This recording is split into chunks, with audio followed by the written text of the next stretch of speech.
அனைவருக்கும் அன்பு வணக்கங்கள். நாம் ஒவ்வொரு வாரமும் வாரம் ஒரு திருத்தலம் என்ற தலைப்பிலே பாரத நாட்டில் உள்ள திருத்தலங்களின் சிறப்பு பற்றி பார்த்து வருகிறோம். இன்று நாம் பார்க்க இருக்கும் திருத்தலம்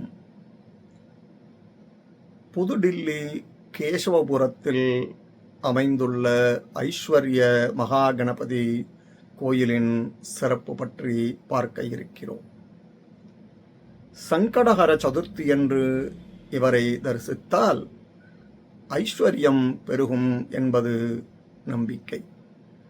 ஒவ்வொரு ஊரிலும் முதற்கடவுளான விநாயகருக்கு கோயில் இருப்பது அவசியம். அதன்படி பக்தர்களின் முயற்சியால் இக்கோயில் உருவாக்கப்பட்டுள்ளது. கோயிலுக்குள் நுழைந்ததும் தியானம், பிரார்த்தனை செய்யும் முன் மண்டபம் அமைந்துள்ளது. அதை கடந்து சென்றால் பிரதான சந்நிதியில் விநாயகர் மூலவராக எழுந்தருளியிருக்கிறார். கைகளை குவித்து வணங்குவதை விட நெற்றியில் குட்டிக்கொண்டும் தோற்புக்கரணம் இட்டுக்கொண்டும் வழிபடுவதே விநாயகருக்கு மிகவும் பிடிக்கும். வலக்கையை இடது நெற்றிப்பொட்டிலும் இடக்கையை வலது நெற்றிப்பொட்டிலும் வைத்து 3 முறை குட்ட வேண்டும். பின் இதே முறையில் காதுகளை பிடித்து 3 முறை தோப்புக்கரணம் போட வேண்டும்.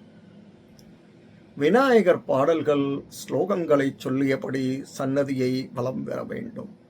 இப்படி செய்பவருக்கு ஐஸ்வர்யங்களை வாரி வழங்குவார் ஐஸ்வர்ய மகாகணபதி. இக்கோயிலில் நவக்கிரகம், அனுமன், துர்க்கை, ஐயப்பன், சிவபெருமானுக்கு தனித்தனியாக சன்னதிகள் உள்ளன. விநாயக சதுர்த்தி, நவராத்திரி இங்கு விசேஷமாக கொண்டாடப்பட்டு வருகிறது.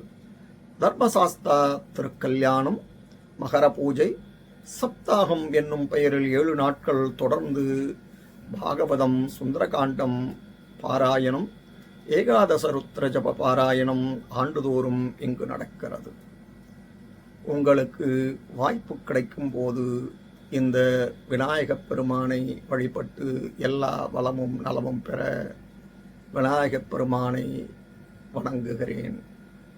அடுத்த பதிவிலே இன்னொரு திருத்தலத்தின் மகிமை பற்றி பார்ப்போம். நன்றி, வணக்கம்.